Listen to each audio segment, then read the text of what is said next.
can get away with anything you want to. There it is, complete 90s overload in the 9th episode of the all-new Mighty Morphin Zyurangers.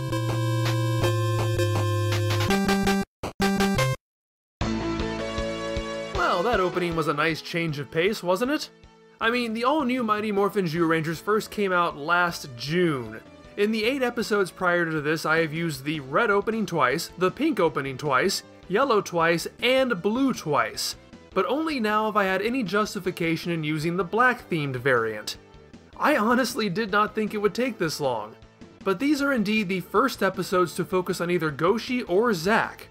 That's not really a complaint, it just kinda surprises me. For what it's worth, while Goshi has not yet had an episode dedicated to him, early episodes have done a decent job at establishing the basics of his character. He is the serious guy, the responsible guy, the smart guy. And we haven't needed an episode to beat us over the head to tell us that. As such, when Bandora targets him specifically because she considers him to be the Zyuranger's stalwart support, it doesn't feel out of place or based on informed attributes. But I also know that if people generally have a complaint about the writing of Zyuranger, it's that the development of the lead characters often feels secondary to the development of the disposable kid of the week. Maybe it will end up being different for me this decade, but I don't recall ever having a problem with that when I watched it before. It's definitely true, and this episode is a notable example of that. I just don't know if I consider this style to be a problem. So yeah, this episode is technically centered on Goshi, but it's really about this orphan, Shigeru, whose relationship with his older sister reminds Goshi of his own tragically dead sister who raised him. And sure, the way that backstory is presented is so empty and hollow that it requires copious amounts of ham-fisted melodrama to sell it. But for what Sentai is, which is a relatively shallow, extraordinarily melodramatic action series for children, it's fine. By that standard, I'd say using the Kid of the Week to explore a main character's history, however shallow, is an improvement over, oh, I just happened to attach myself to you, and now we're going to go on adventures together. But make no mistake, this episode is about Shigeru. He's the character who grows and changes. Goshi doesn't even really facilitate that change, but he is around a lot, and he's a pretty nice guy. For the sake of comparison, since that's what this series is about, people who prefer Mighty Morphin Power Rangers tend to laud it over Zyuranger for largely doing away with the endless cavalcade of kids in favor of greater emphasis on the Rangers themselves. I would agree that too is true. It is, however, a humorous comparison when you look at this episode. Because Happy Birthday Zack is primarily about the other Rangers throwing a surprise birthday party for Zack, he actually appears in it far less than any of the other Rangers do. Like with Fire the Golden Arrow, Zack's the object of the episode rather than the subject of it. But I guess all that matters to make it his episode is that he gets a brief solo fight and comes up with the idea to defeat the monster. Let's not even get into that right now. There are very few narrative similarities between these two episodes. I mean, obviously Zack is not going to be grieving a sister killed by Rita's putties. This is not that kind of show. And Happy Birthday Zack is not an episode that's about a kid. Honestly, it's not really about much of anything. The first half of the episode is the other 4 Rangers setting up a surprise birthday party interspersed with humor and hijinks. And then the monster attacks. Fight, fight, fight, birthday party. In between those things are literally about 2 minutes of Zack feeling sorry for himself over believing his friends forgot his birthday. All that said, it's clear Happy Birthday Zack draws inspiration from Destroy the Dark Super Sword, because it can't be coincidence that both episodes feature birthday parties. Yeah, aside from the monster, that is pretty much the only thing these two episodes have in common. In Zyuranger's case, it is Shigeru's birthday party because, you know, of course it is. The villains want to create Durandal, the strongest sword in hell. To do that, legend says the sword must be forged by a boy on his 10th birthday, which must fall on the night of a full moon. That is the most ridiculous legend I've ever heard. Also, it's really weird taking Durandal, the legendary sword of Roland the Paladin, and turning it into the strongest sword in hell? But whatever. The point is, the entire plot centers around this birthday. Bandora targets Goshi. She sees he has forged a connection with this kid. This kid fits the criteria to get the most out of using Dora Knight. Bandora knows kidnapping these two kids will lure Goshi into a confrontation. It all ties together, so Zyuranger definitely has an edge here, no pun intended. The birthday concept holds much less weight in Happy Birthday Zack. Yes, it inspires Rita to target Zack, but for no more of a reason than, oh, something good's going to happen to you, allow me to counter with something bad. And that is the kind of pettiness we tend to expect from Rita. But a Nasty Knight doesn't really have any kind of connection to either Zack having a birthday or Zack feeling forgotten by his friends. He's just a bad guy who does bad things. We have Sentai footage of this character fighting alone, so here is a story that eventually gets this character alone. It's functional. The sad thing is, we've seen Power Rangers adapt kid characters before and for less narrative justification than this. Cutting out the kid in this one might have been a bad idea given how much he factors into the ending and how little was done to work around that.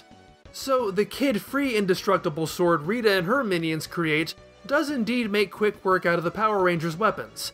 There is nothing they can do and they're about to be destroyed. Now see if you can figure out what in the world they're talking about to resolve this. Any energy we throw at him, he just reflects back at us. Reflects his energy back at him, along with a bit of our own. What does that mean? How is firing I-beams doing what you just said? How did that fix your sword? What are you doing that's different now? Okay, he's dead. I think that actually beats out the genie for worst resolution I've seen in a Power Rangers episode. Again, I watched the Power Rangers episode first, so I won't be expecting to see what Zyuranger had done, and so I'm free to take it on its own terms. Still, I had no idea what was going on here. That's because the ending is all about the kid they cut out, and they didn't really do anything to make the remaining footage make sense. Okay, so in Zyuranger, Shigeru's character journey is that he is a meek, bullied child who has to learn courage, so the resolution to that is for him to stupidly run into the battlefield just before the Zyurangers are shish kebabbed. Dora Knight turns his sword on Shigeru, but rather than this ending in him splattered across Daijujin's grill, it turns out that Durandal cannot harm its creator. So Goshi beams Shigeru into the cockpit, which makes them invulnerable and restores the damage done by Durandal, and that's how they're able to defeat Dora Knight. Makes a whole heck of a lot more sense than whatever random technobabble Power Rangers vomited onto the page. But Zack gets to dance at the end, so I guess it's okay. Other than that, both episodes have their share of WTF moments. It's funny that Bandora twists the knife by recording the fight and putting it on television for the other Zyurangers to watch, but then Geki just tells them all to jump into the TV? Why does that work? And why does Power Rangers keep the shot of the camera exploding without keeping any of the context? Does Zack skip school to go mope? Toadpot and Bookbok have a flying cloud? You know, they'll do for Angel Grove what Batman has done for Gotham City. Batman and Gotham City are real in this world? Why are Jean and Fairy Dondon in Pleppercon's monster book? They're not Dora monsters. Who owns this house? Ritsuko says they live with their aunt and uncle, but where are they? They don't show up for the birthday party. They don't even seem to care about Shigeru missing. Isn't this just Emiko's house from episode 9? What is up with this stunt double with hair that is nothing like Goshi's? Looks more like they put Dawn in the wrong outfit. Oh well, at least Power Rangers gets some good use out of this footage to imply a previous conflict on another planet. And all the Power Rangers summon their individual Zords except for Kimberly. Did they just recycle this footage from Teamwork? Way to pad out the episode.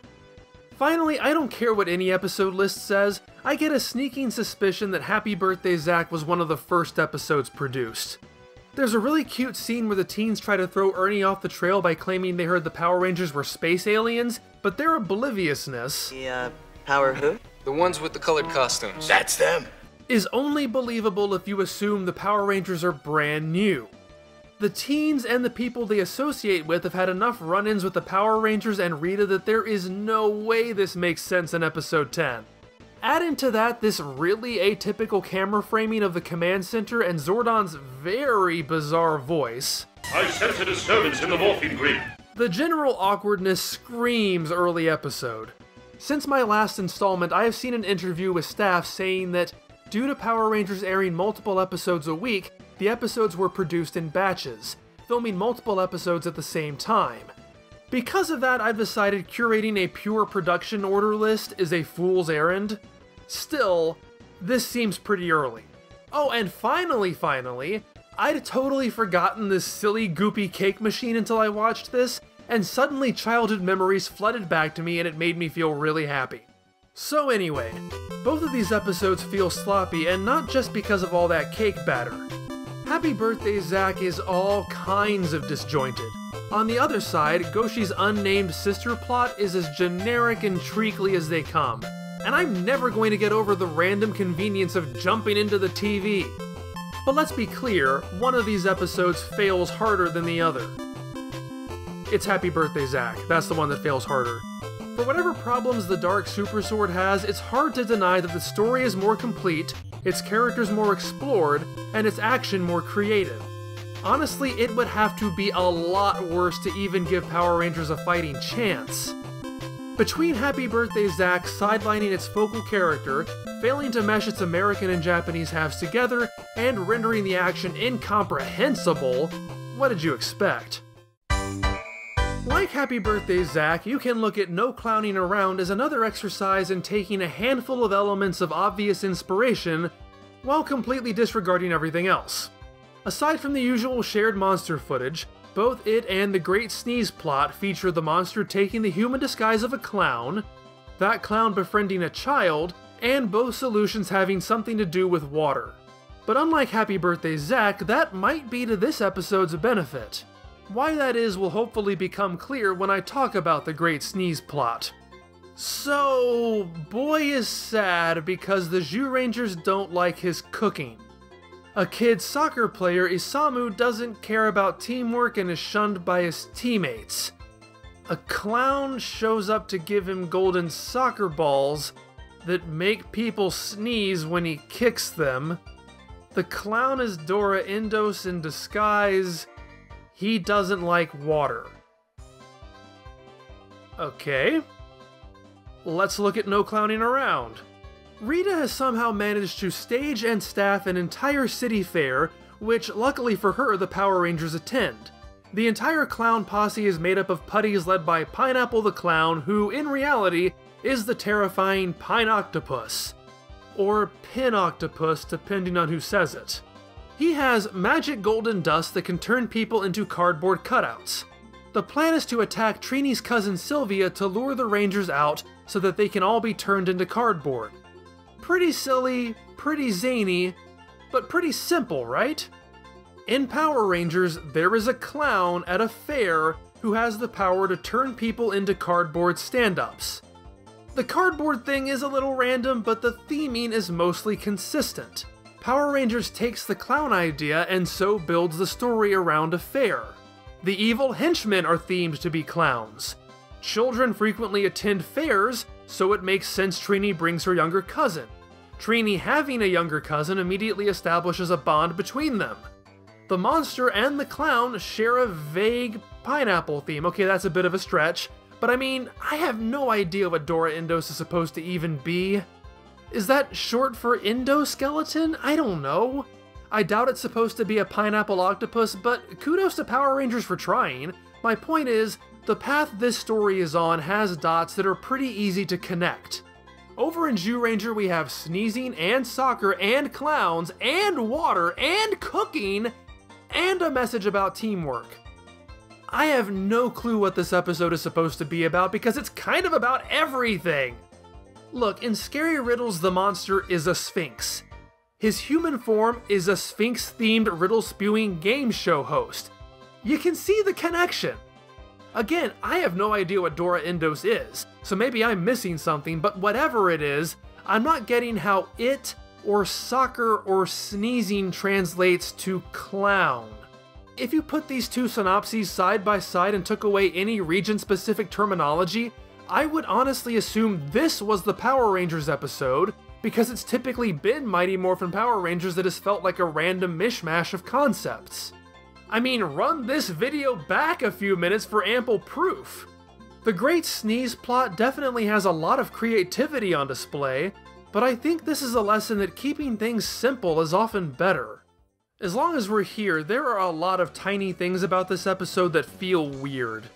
After the other Zyurangers reject his cooking, Boy storms out of the temple, immediately pursued by Mei. She catches up to him on a hill overlooking a soccer field. Did we forget the temple is in the basement of an apartment building accessible by elevator? How did she only catch up to him here?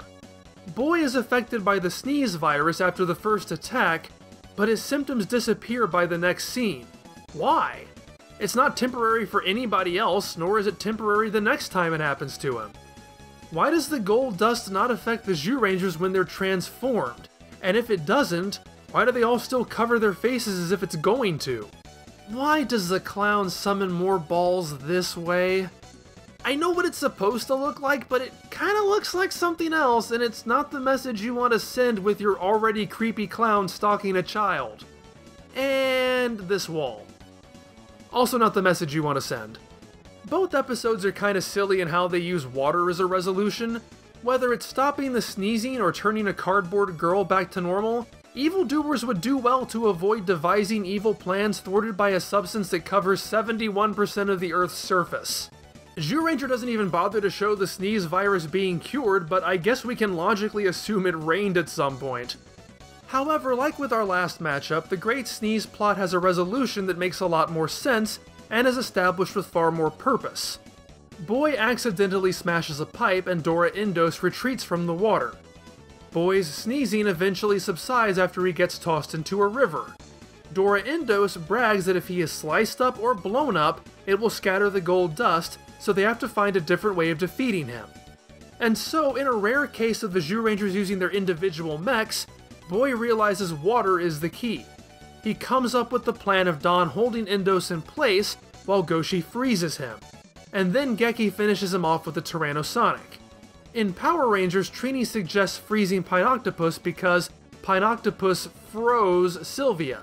There is really nothing more to it than that. It's neither presented as a specific weakness, nor as a workaround to avoid a horrific outcome.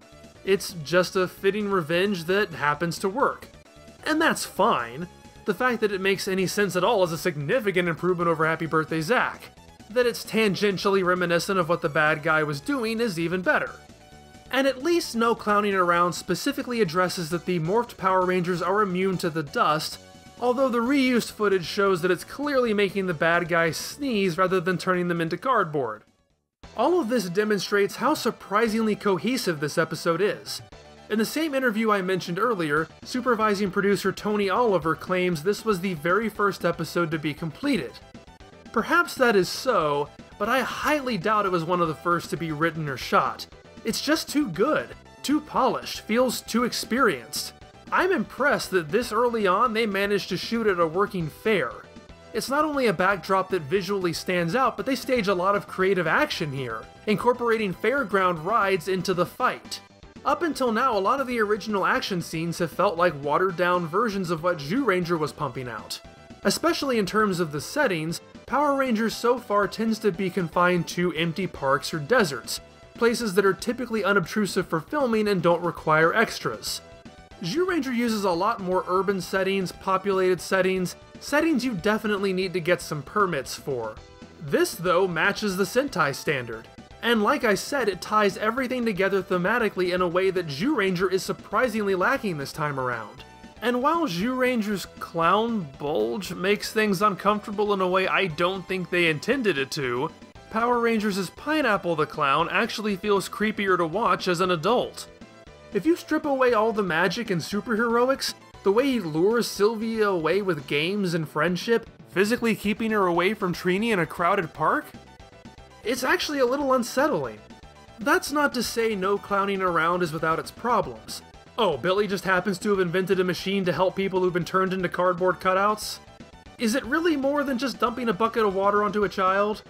This entire fair is said to be a plot by Rita, so why does it become safe to return to after the monster is defeated? Who's running everything? Whatever. Those aren't terribly big problems. The main problem is the padding. Oh, the padding. The Great Sneeze plot stages some of its action in the same amphitheater featured in Scary Riddles. MMPR definitely noticed that because they stuff in as much reused fight footage from that episode as they can possibly get away with. And that's not even the worst of it. Remember that I said that the solution in both episodes is to use the specific powers of the individual robots. In Zyuranger, that's the end. It's over. Dora Endos is dead. No Clowning Around does all of that, then still has them transform into both forms of the Megazord for no other reason than so they can burn through a few more minutes of stock footage. They try to pass off the Tyrannosonic as a Megazord power, but you can make out the Tyrannosaurus's foot behind the blast. In general, Power Rangers pads out episodes by reusing transformation footage far more than Zyuranger does. We already saw an example in the last episode, but it's particularly unforgivable here. Let's score 'em! It shouldn't be a shock, but I'm giving story to Power Rangers. It is far more focused, its theming far more consistent. Characters is actually pretty hard because neither of these is very heavy on character. I guess you could say Isamu has slightly more of an arc than Sylvia, being that he has one at all. But Boy's character motivations are all over the place. He feels compelled to track down a Bondora plot on his own because he feels undervalued because of his cooking? I prefer to see Trini in the role of a caretaker and how she's about to lay the smackdown on a clown for creeping on her cousin. I mean, she doesn't even know he's a monster yet and she's about to kick his ass. And as silly as it is, I love this moment with Alpha. Detection alert! Hiding! Hiding! I'm giving it to Power Rangers, but just barely. Finally, for action, Zyuranger makes far better use of strategy in the final battle, but Power Rangers does a decent, if inferior, job of adapting it. Boy's homeward bound river plight looks cool, but drags on for far too long. I'm impressed how good Boy is at soccer. I mean, those are some good saves, especially that one. They're both really good, but Power Rangers barely tips it with its incredibly smart and funny fairground combat, giving it the win and its first ever clean sweep of all categories. No Clowning Around serves as a standout example of taking a Zyuranger episode and improving its weaknesses to create an overall better product. Thank you for watching! Be sure to check out the other episodes of the All-New Mighty Morphin Zyurangers. Thank you to the amazing patrons who keep this channel going. If you would be so kind as to engage with this video, please do so. I'd love to know which episodes you'd choose to win if you were hosting this show. I'll see you next time!